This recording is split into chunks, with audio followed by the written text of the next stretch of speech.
কাশফ অর্থ কী? কাশফ অর্থ উন্মুক্ত।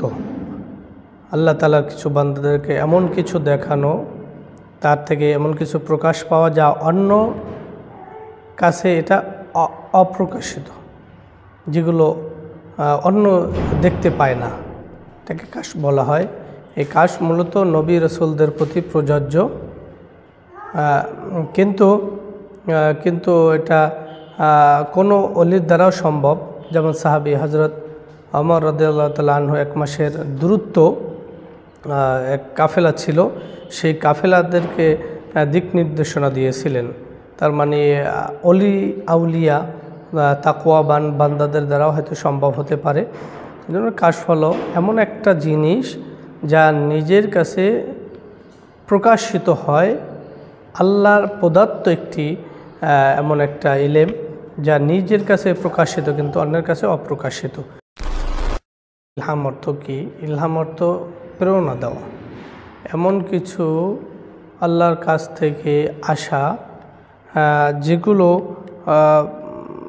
চিন্তা ভাবনা ছাড়াই সেদের অন্তরে অনুভব হয়, এমন কিছু জিনিসকে ইলহাম বলা হয়।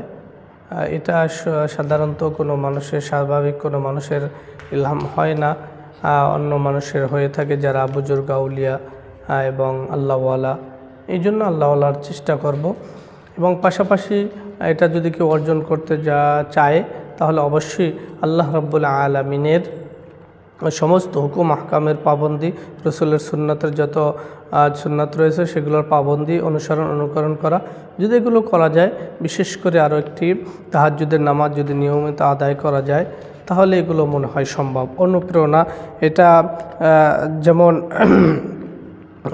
প্রেরণা সৃষ্টি হয়, বিভিন্ন ধরনের প্রেরণা সৃষ্টি হতে পারে। এর জন্য আসুন আমরা ইবাদতের মাধ্যমে ইলহাম, যেটা প্রেরণা সৃষ্টি করে আমাদেরকে, নিজের থেকেই কাজটা করতে বলে।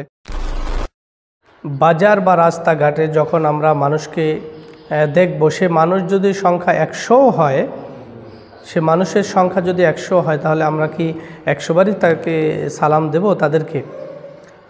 জি ভাই, আপনি অবশ্যই এটা ভালো উত্তম প্রশ্ন করেছেন। আপনি যদি 100 বার কেন 100,000 মানুষও যদি দেখেন, বাজার ঘাট অফিস আদালত যেখানে, আপনি প্রত্যেকে আপনার উচিত সালাম দেওয়া, কারণ মুসলমান হিসাবে আপনাকে সালাম দেওয়া এবং তার প্রাপ্য। এজন্য আমরা সালাম দিব।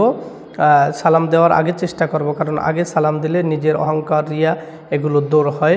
আর আগে সালামের মাধ্যমে নিজের নেকিও অর্জন বেশি হয়, অহংকার মুক্ত জীবন হয়। নিজের অহংকারটা মানুষকে অনেক দূরে ঠেলে দেয়। এই জন্য সালাম যতজনকে দেখব ততজনকে আমরা সালাম দেব। আল্লাহ তাআলা আমাদের সকলকে সে তৌফিক দান করুন, আমিন।